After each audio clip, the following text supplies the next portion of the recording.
I'm Xavier Muriel, drummer for Buckcherry, based out of Los Angeles, California. I've been a Vater Artist since 2005.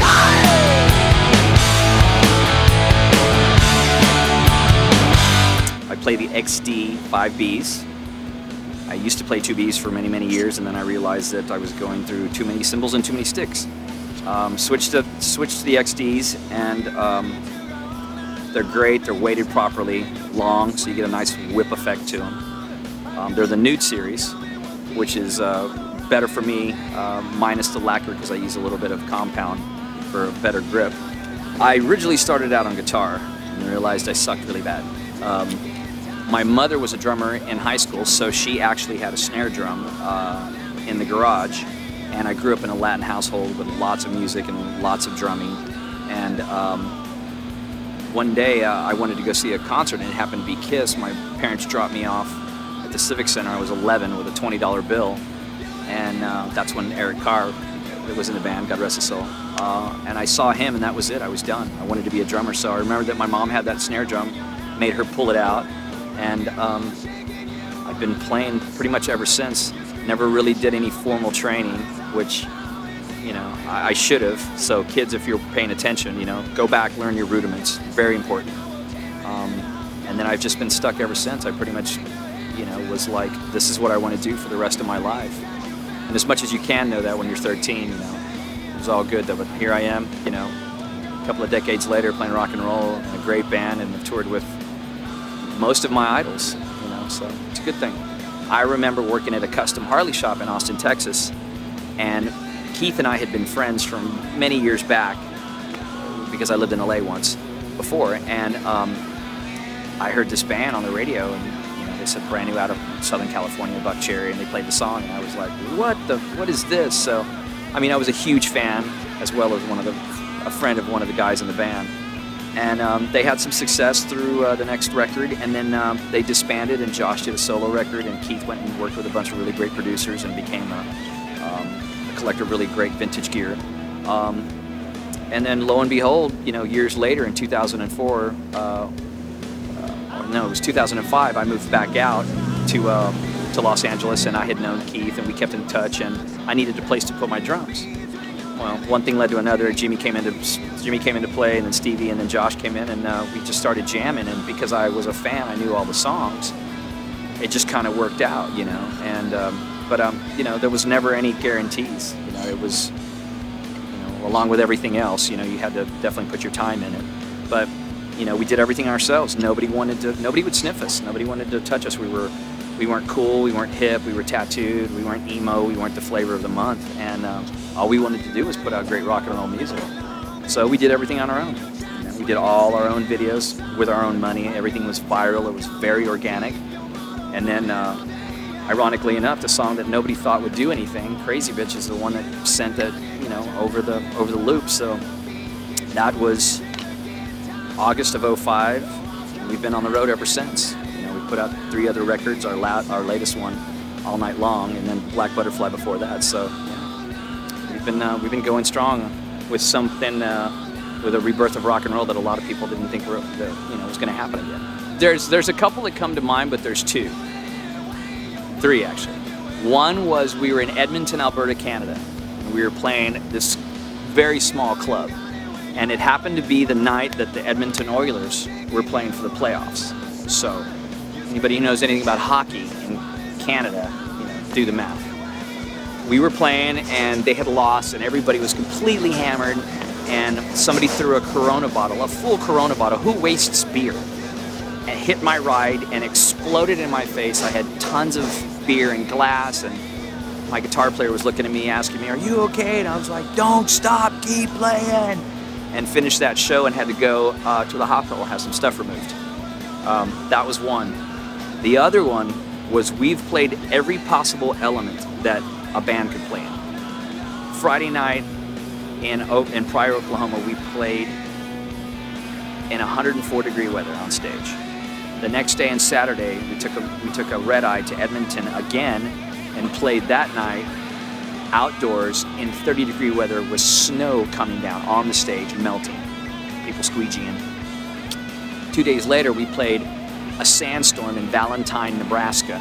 So we've pretty much played it all. And then in Waterloo, Iowa, we played in the middle of a tornado. Tornadoes were touching down, and they had to run us back to the hotel and stick us in the underground, shelter, whatever it is. So we've pretty much played in any kind of weather there is, man. So those are my most memorable ones. As far as bad, my most memorable was bad-wise my tour with Motley when I got to celebrate my birthday with Tommy. That was pretty rad. Can't get any better than that. I don't really remember it. Okay. When everybody's watching MTV and VH1 and reading Modern Drummer and they want to do this for a living, I think there's a really big misconception of what it's like. Some of it's very cool, and some of it isn't. Being on a bus with 11 other people for 2.5 years is very straining because of the fact that it's not the job that's hard, because playing drums for an hour and 30 minutes is fun. That's a blessing. That's not working. It's the other hours of the day that you have to deal with everybody else's idiosyncrasies and their smells and, being loud when you're trying to sleep. So the name of the game, I think, out here is to try to just keep your mindset straight as to, let everything roll off of your feathers. It isn't really that big of a deal. Don't sweat the small stuff. And knowing that, you're with a bunch of other people that are trying to get to the same place as you. Definitely check your ego. There's no room for it out here, and if you think there is, then your career will be very short-lived. Packing is a whole nother world now, because you realize that you need crap that you forgot home, and next time you go there, you replace it with this, and then you forgot that. But I realized two things: a great toiletry bag setup, and always wear black. Because that way, when you wash your clothes, you don't have to worry about separating stuff and something that's white turns gray or pink or whatever the fuck goes on. I'm sorry.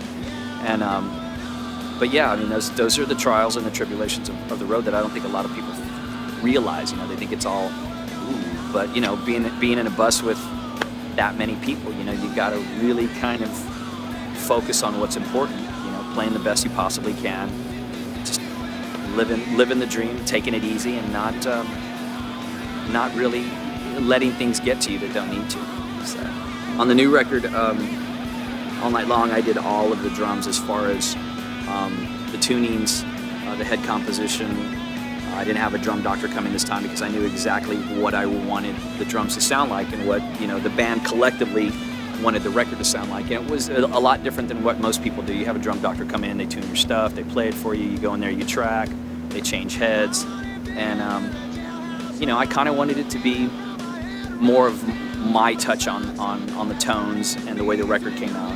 And with our co-producer Keith Nelson, who's also the guitar player in the band, and our engineer June, we came up with what I think is probably the best sounding record that we've done so far. Not just because I did the drums or the tones to it, but because collectively as a band we decided sonically what we wanted the record to sound like. And we wanted it to sound like one of those records that in 10, 15 years, hopefully people will throw it on and they'll remember what it was like to have a really great sounding rock and roll record like we do with, Houses of the Holy or Back in Black or one of those records. So, hopefully that's the effect we'll have on it, and I personally am ridiculously proud of it. And it's like, my most prized thing at this moment as far as drumming and what I've contributed to the drumming world as far as my legacy. So, if you will, if you want to use legacy. Really heavy into an organization that prompts awareness for donor registration via your driver's license. Having gone through a really personal situation and knowing a lot of people now that have gone through the same thing, it just basically brings awareness to donors. I think there's a lot of people out there that don't think about it till it actually hits your backyard, and once it does, it's very catastrophic and it changes your life forever. And it's a great thing. There's a lot of misconceptions about donor situations, whether it be religion or politics or whatever. It's obviously it's up to everyone's own personal views, but I'm very heavy into it, and it's a great cause. There are lots of great causes out there that run the gamut from cancer to whatever, but that's the one that I'm into. So the main reason why I play Vaters and have stuck with Vaters for as long as I have because I've been approached. Obviously, that's what happens. When people don't want to sniff you and they don't want any part of you, you know, and then some stuff that's good happens in your life, they always want to come back and, hey, you know, try to smooth you. Chad Brandolini and the company took a chance on me when I was nothing. I literally sent him a picture of me at the Chiba Stadium in Tokyo, Japan, and I was still working a day job. I had left on Wednesday and taken off on Tuesday from the job, and believed in me when nobody else did. And to me, as an artist, that's the most important thing. It's not the fact that, you know, yes, I do endorse them, yes, I get a lot of stuff, but it's the fact that when you have a company that is there behind you every time there's a problem and you need something and it gets taken care of, that's more important than putting your face on a product because they paid you. So that's the main reason why I'm a Vater Artist to this day, and still will be. So Xavier from Buckcherry, check out Vater Sticks. You'll be glad you did. Hit up the music store, come to the good side. Are you ready to go?